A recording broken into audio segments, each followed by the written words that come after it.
créativité n'est pas un don, c'est pas inné. La créativité, c'est la capacité à engendrer quelque chose qui n'existe pas. Alors, dans le monde du travail, ça correspond à quoi? Ça correspond à poser des questions, faire des propositions, trouver des solutions et envisager les choses sous un axe différent. La première chose, ça va être de supprimer tous les freins.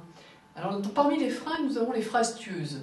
Exemple, ce n'est pas possible, ça ne marchera jamais, je vais essayer. Ces phrases tuent la créativité car elles ne donnent pas l'espoir de pouvoir le devenir. Ensuite, la quantité vaut mieux que la qualité. C'est le cas du brainstorming. Quantité d'idées, sans contrainte, sans frein, sans jugement et sans évaluation. Le commandement supplémentaire de la créativité, c'est de capitaliser sur ses erreurs. Des erreurs, tout le monde en fait, c'est normal. L'illustration, c'est l'histoire du post-it. Un chimiste américain qui travaillait chez 3M avait pour mission de créer une colle beaucoup plus forte. Or, il s'est trompé dans sa formulation et au contraire, il a créé une colle à pouvoir adhésif trop faible. Par ailleurs, il était choriste dans une chorale et donc en parle à son chef de chœur le soir même. Le chef de chœur saisit l'opportunité. « Cela m'intéresse, dit-il. Pourquoi? Parce que je mets des papiers dans le cahier de partition.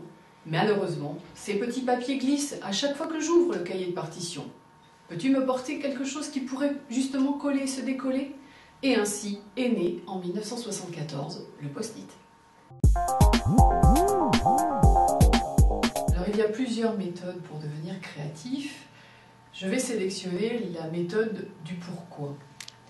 Comme les enfants, c'est poser sans arrêt la question de pourquoi sur une situation.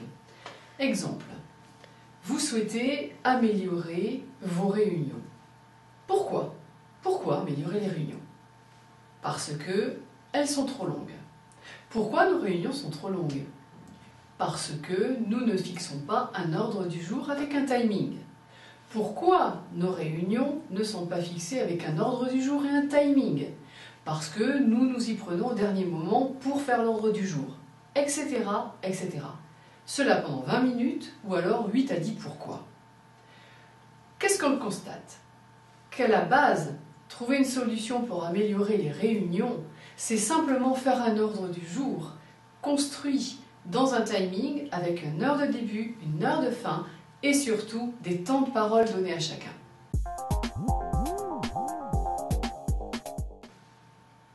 En définitive, devenir créatif, c'est à la portée de tout le monde. Il existe plusieurs autres méthodes qui sont enseignées au cours de formation par exemple. La chose à retenir, c'est que tout le monde peut devenir créatif. Il suffit simplement de s'y mettre, de faire attention à ne pas bloquer son cerveau avec les phrases tueuses, et il suffit surtout de commencer à pratiquer. Dites-vous que vous pouvez devenir créatif.